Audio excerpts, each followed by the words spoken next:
Hello everyone, आप सभी का फिर से स्वागत है अपने YouTube channel nursing career point पर। आज की इस वीडियो में अपन बात करने वाले हैं PYQ के बारे में। और जो अपन PYQ डिस्कस करेंगे उनका डिटेल रेशनल अपन देखेंगे। ठीक है, तो चलो आज की क्लास स्टार्ट करते हैं। सबसे पहला क्वेश्चन,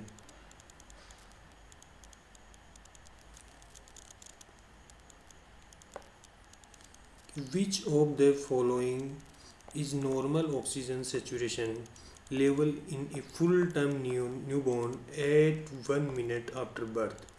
यानी कि ये क्वेश्चन ये कहना चाह रहा है कि नॉर्मल ऑक्सीजन सेचुरेशन लेवल क्या होगा जो बच्चा फुल टर्म है और एट मतलब अभी उसने उसका बर्थ हुआ है और एट 1 मिनट यानी कि 1 मिनट पे उसका ऑक्सीजन सेचुरेशन क्या होगा। तो चलो अपन उसके बारे में पहले बात करते हैं, फिर देखते हैं ऑप्शन। ठीक है, तो सर इसकी बारे में बात करें तो सबसे पहले देखते हैं कि जो बच्चा बर्थ जिसका बर्थ हुआ है अभी उसका 1 मिनट पे कितना होता है। तो 1 मिनट पे अगर अपन बात करें तो 62-65%, ये स्टैंडर्ड है, याद रखना। ठीक है, 1 मिनट पे कितना होगा 60-65%। फिर 2 मिनट पे यानी सेकेंड मिनट पे कितना होगा 65-70%। कितना होगा 65-70% होगा। ठीक है ना, ये हो गया। फिर थर्ड मिनट पे यानी थर्ड मिनट पे होगा वो होगा 70-75%। ठीक है, फिर फोर्थ मिनट पे होगा 75-80%, 75-80%।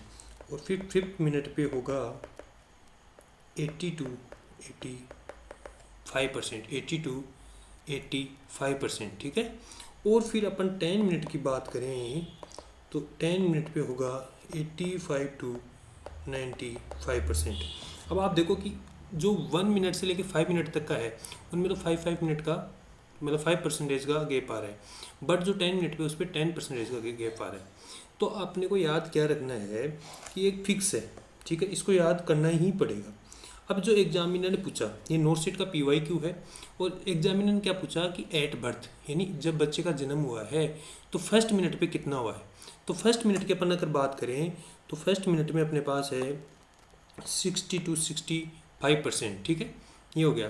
तो अपन ऑप्शन देखेंगे अगर इसके, ठीक है, इसके ऑप्शन देखेंगे तो देखो फर्स्ट है 60-65%, 55-60% और 90-95% और 75-80%। तो चलो अपन बात करते हैं। तो देखो सेकेंड ऑप्शन है भाई, फर्स्ट ऑप्शन हो सकता है 60-65% हो सकता है। सेकेंड 55 यानी कि 60 से नीचे तो था ही नहीं, तो ये नहीं हो सकता। मतलब वैल्यू हो सकती है लेकिन जो अपन स्टैंडर्ड वैल्यू देख रहे हैं उसमें तो था ही नहीं। फिर 90-95 ये तो 10 मिनट पे चला गया। 75-80% ये 4 मिनट पे चला गया, तो ये भी नहीं हो सकता, ये भी नहीं हो सकता। तो जो आंसर होगा वो होगा फर्स्ट, यानी कि 1 मिनट पे कितना होगा 60-65%। ठीक है ना, ये हो गया। तो ये फर्स्ट क्वेश्चन हो गया अपना। ठीक है, चलो चलते हैं नेक्स्ट क्वेश्चन की ओर। अब जो ये जो सेकेंड क्वेश्चन है ये वेरी वेरी इंपॉर्टेंट है। ठीक है, ये वेरी वेरी इंपॉर्टेंट टॉपिक है। चलो पहले क्वेश्चन देखते हैं, उसके बाद टॉपिक डिस्कस करें। Which of the following statement is correct regarding usage of central line ports. यानी कि ये ऐसे बोल रहा है कि कौन सा स्टेटमेंट करेक्ट है रिगार्डिंग किसके रिगार्डिंग, CVP लाइन के रिगार्डिंग। ठीक है, जो उसमें अपन पोर्ट्स की बात करेंगे उनके रिगार्डिंग जो कौन सा स्टेटमेंट वो करेक्ट है। ठीक है, तो सर पहले अपन देखते हैं कि CVP लाइन होती क्या है। तो देखो ये क्या है, CVP लाइन क्या है, CVP लाइन ये क्या है, CVP लाइन है। ठीक है, इसमें अपन कितने पोर्ट्स की बात कर रहे थे, 3 पोर्ट्स की। तो देखो फर्स्ट, सेकेंड और थर्ड। ठीक है ना, ये 3 पोर्ट्स हो गए। तो सर पहले अपन देखते हैं कि CVP लाइन, ठीक है, ये कितने 3 ल्यूमन होते हैं, अभी आपको बता दिया। ठीक है, अब बात करते हैं कि सर यूज क्या है इसका यूज़ क्या है। तो अपन यूज़ करते हैं कि जैसे लॉन्ग टर्म मेडिकेशन दे रहे हैं, लॉन्ग टर्म मेडिकेशन जो वेसिकेंट टाइप की मेडिकेशन होती है जो लॉन्ग टर्म अपन को देनी, तो उनमें क्या यूज़ करते हैं अपन, CVP यूज़ करते हैं। सेकंड है monitor CVP, monitor central Venus pressure. क्या मॉनिटर करना है? सीवीपी मॉनिटर करना है, तो अपन क्या यूज़ करेंगे? सीवीपी लाइन यूज करेंगे। थर्ड है hypertonic, hypertonic solution. Hypertonic solution किसमें? टीपीएन। यानी कि जब टीपीएन देते हैं उसके उसमें अगर हाइपरटोनिक सॉल्यूशन है, टीपीएन दे रहे हैं, तो सीवीपी अपन क्या करेंगे? यूज करेंगे। ठीक है।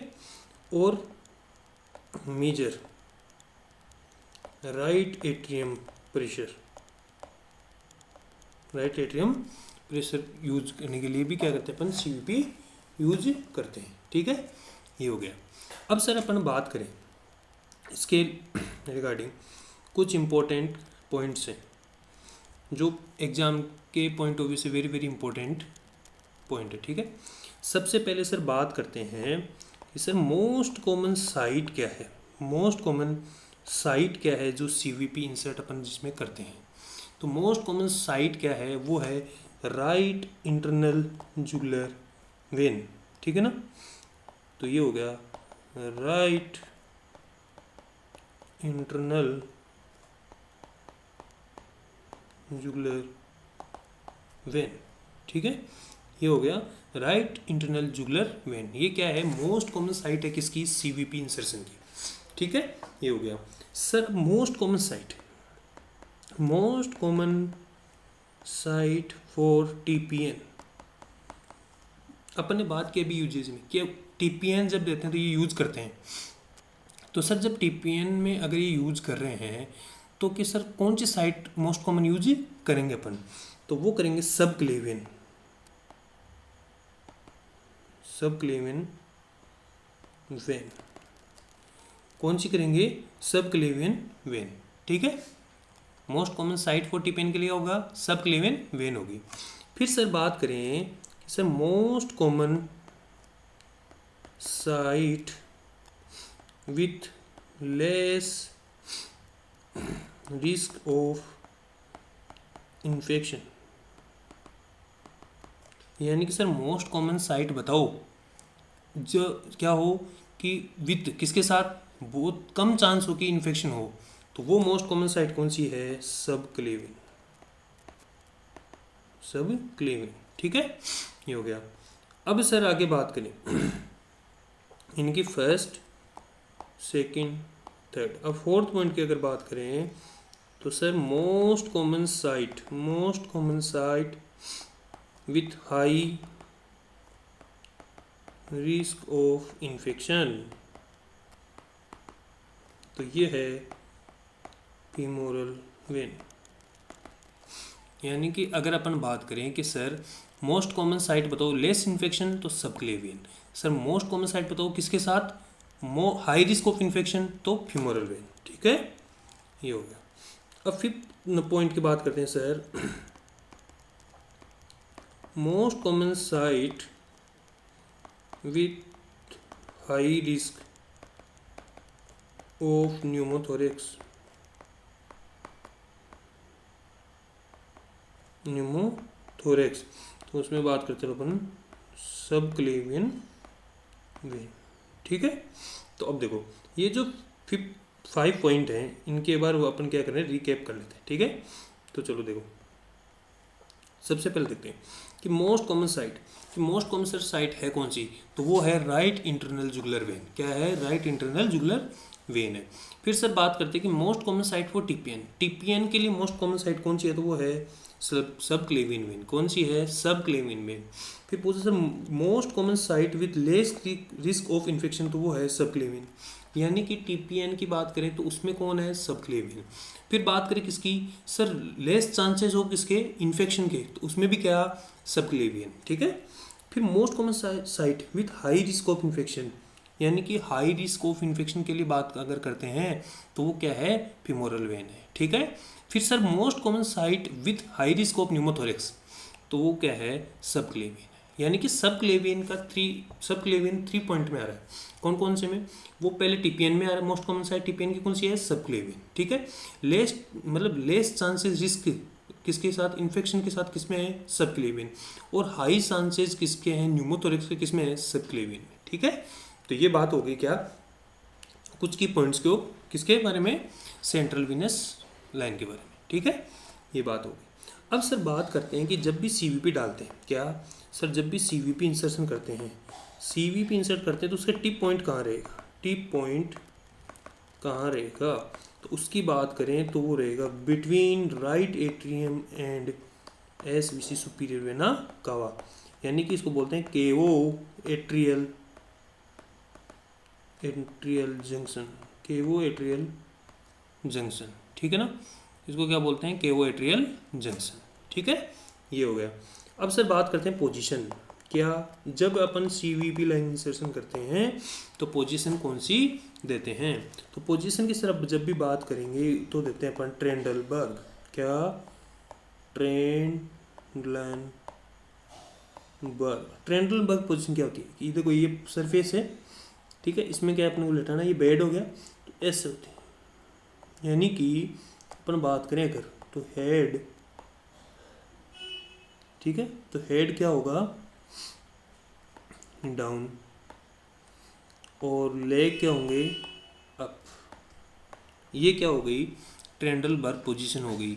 और अगर अपन रिवर्स की बात करें तो हेड अप हो जाएगा, लेग डाउन हो जाएंगे, ठीक है ना, तो ये बात हो गई। अब सर अगर अपन बात करते हैं कि जब भी इमरजेंसी में अगर सीवीपी डालते हैं तो वो फीमोरल वेन यूज करते हैं, तो अगर फीमोरल डाल रहे हैं ना अपन, फीमोरल इंसर्शन कर रहे हैं ना, तो उसके लिए अपन को पोजीशन चाहिए सुपाइन, कौन सी चाहिए, सुपाइन पोजीशन चाहिए। बस अपने को इतना याद रखना है, ये इंपॉर्टेंट है, ट्रेंडलबर्ग जो पोजीशन है वो अपन यूज करते हैं, ठीक है, और जंक्शन कहाँ पे होना चाहिए, ये इसकी साइट है। और वेरी वेरी इंपॉर्टेंट जो ये 5 पॉइंट्स के हैं ये भी वेरी वेरी इंपॉर्टेंट है, ठीक है ना। अब सर आगे बात करें अपन, तो आगे किसके बारे में, सीवीपी की बात हो गई। अब सर जो अपना क्वेश्चन है उसके बारे में बात करते हैं, तो वो है पोर्ट्स के बारे में, क्या किसके बारे में है, पोर्ट्स के बारे में। तो देखो इसमें 3 पोर्ट्स होते हैं, थ्री पोर्ट्स होते हैं, 3 पोर्ट्स होते हैं। 3 पोर्ट्स कौन कौन से होते हैं, तो अपन याद रखते हैं DPC DPM, सो DPM क्या याद रखना है, DPM का मतलब, D का मतलब डिस्टल, P का मतलब प्रोक्सिमल और मीडियल, M का मतलब, ठीक है, यानी कि अपन को क्या याद रखना है, DPM यानी कि डिस्टल, प्रोक्सिमल और मीडियल, ठीक है, ये हो गया। अब सर डिस्टल की बात करते हैं 16 गोज का होता है, ठीक है, और ये दोनों 18 गोज के होते हैं, ठीक है ना, ये याद रखना।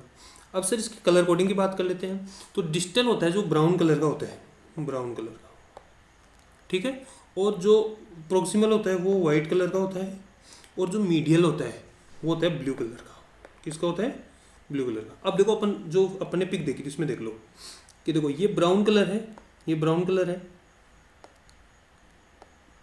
ये ब्राउन कलर है, तो ये कौन सा है, डिस्टल, यानी कि ब्राउन कलर की बात की थी तो वो क्या है, डिस्टल था, ब्राउन कलर का कौन सा था, डिस्टल, ठीक है ना, ब्राउन कलर का कौन सा था, डिस्टल। और वाइट बात की, एक की वाइट की थी, ठीक है, तो वाइट का कौन सा था, प्रोक्सिमल, और जो ब्लू की बात की थी वो ब्लू कौन सा था, मीडियल, ठीक है ना, ये 3 पोर्ट्स हो गए। अब इन पोर्ट्स के बारे में अगर बात करें कि इनका काम क्या क्या है, तो इनके सर काम के बारे में देखें तो देखो सर जो ये है ब्राउन डिस्टल, इसका काम है CVP, क्या इसका काम क्या है, CVP, central Venus pressure measure करना किसका काम होता है, ये डिस्टल पोर्ट का काम होता है जिसका कलर ब्राउन है और 16 गोज साइज है, ठीक है। फिर सर अपन बात करें किसकी, प्रोक्सिमल की, प्रोक्सिमल का जो कलर कोडिंग क्या है, वाइट है, 18 गोज है, और सर इसका काम करें तो ब्लड सैंपलिंग, क्या है, blood sampling, blood sample, medication,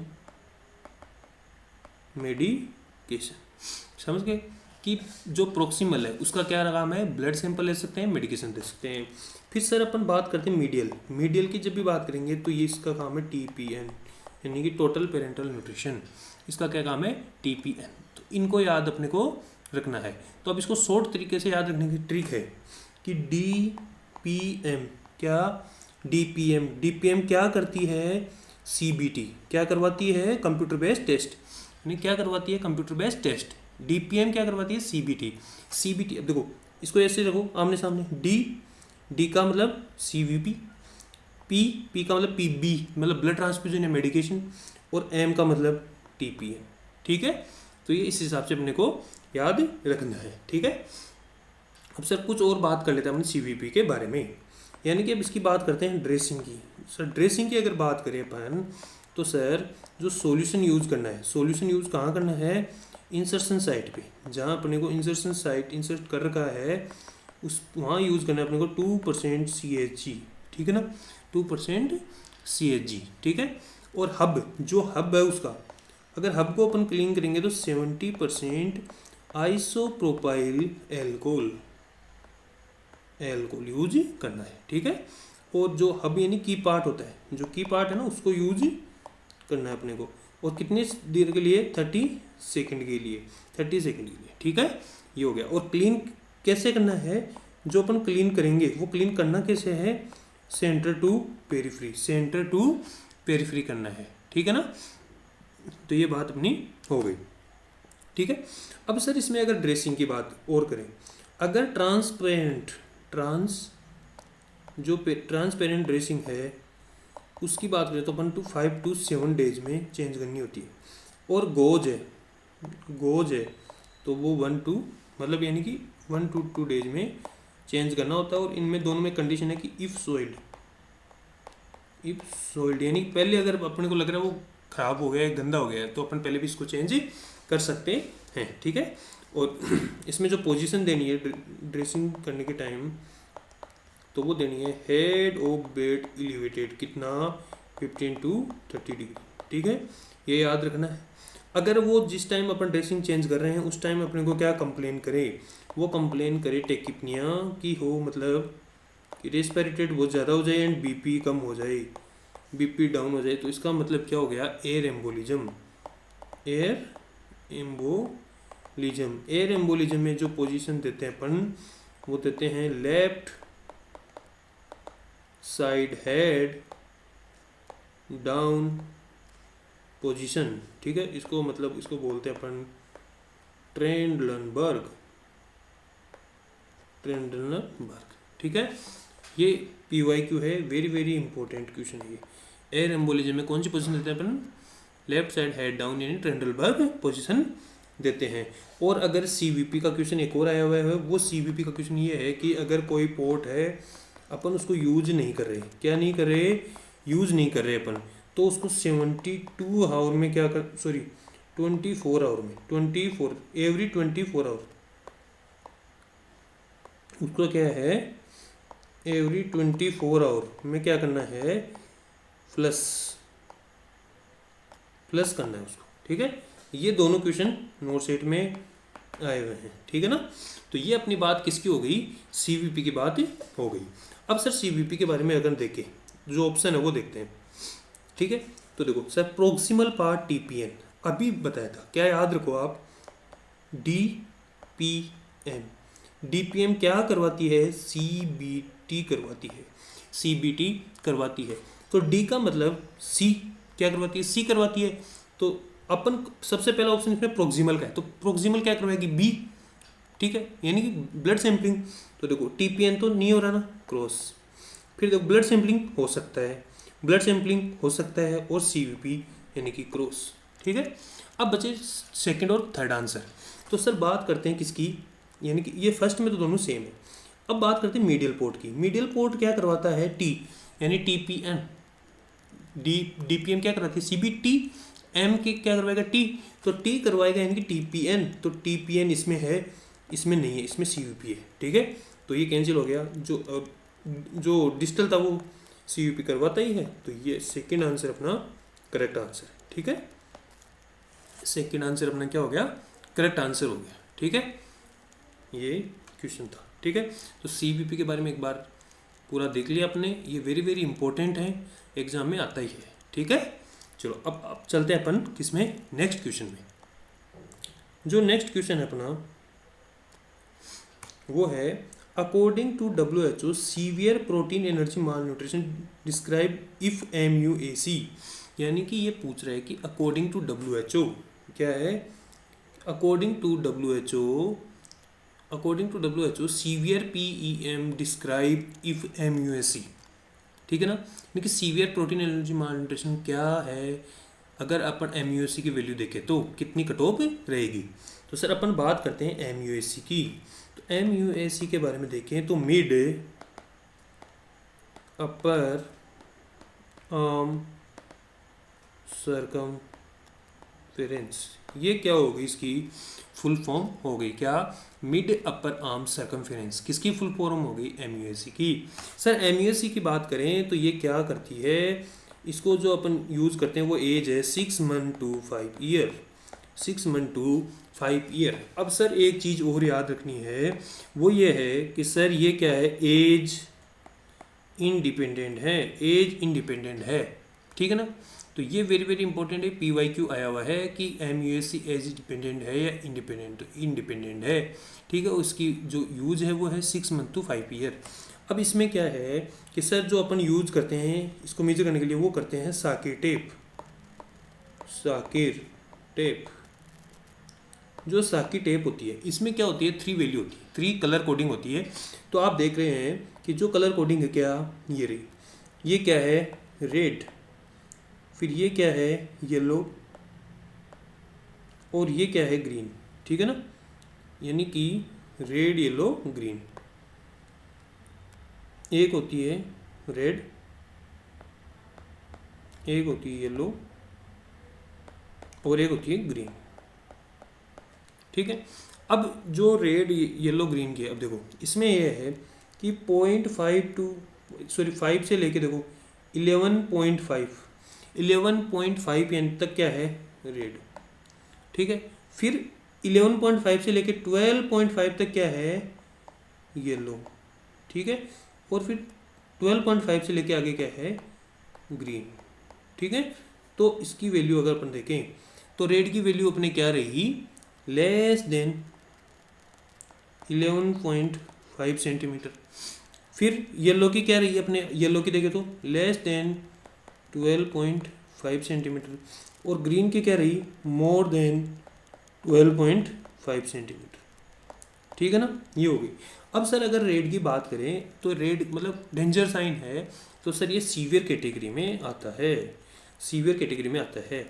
yellow sir border line है, क्या है बॉर्डर लाइन है, बॉर्डर लाइन, और ये क्या है सर नॉर्मल, ये क्या है नॉर्मल है, ठीक है। तो ये बात किसकी हो गई, साकिर टेप की, ठीक है। अब MUSC देखा अपन ने, ठीक है, MUSC देख लिया, अब अपने पास वैल्यू आएगी, ठीक है।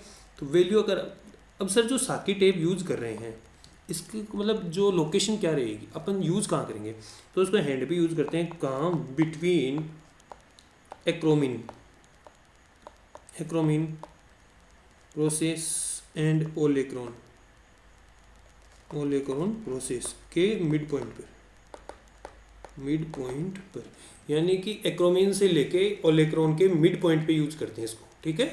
तो ये हो गया। अब सर जो सीवियर, जो भाई अपने को क्वेश्चन पूछा था वो सीवियर का पूछा था।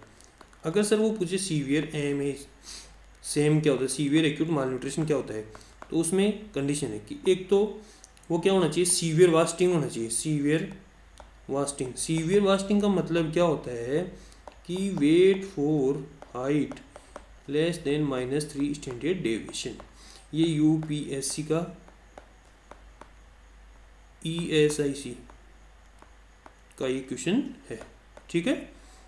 फिर एक MUSC क्या होना चाहिए, लेस देन 11.5 सेंटीमीटर, और क्या होना चाहिए सिमेट्रिकल एडिमा, ठीक है। तो ये सीवियर की कंडीशन होती है। अब अपने को क्या पूछा था, MUSC के अकॉर्डिंग पूछा था, ठीक है ना। अपने को क्या पूछा था, MUSC के अकॉर्डिंग पूछा था, तो उसके अकॉर्डिंग देखो मोर देन 12.5 हो नहीं सकता, ठीक है। ये किस में आ गया, ग्रीन में आ गया, ठीक है। More than 11.5 no, less than 11.5 yes, ठीक है।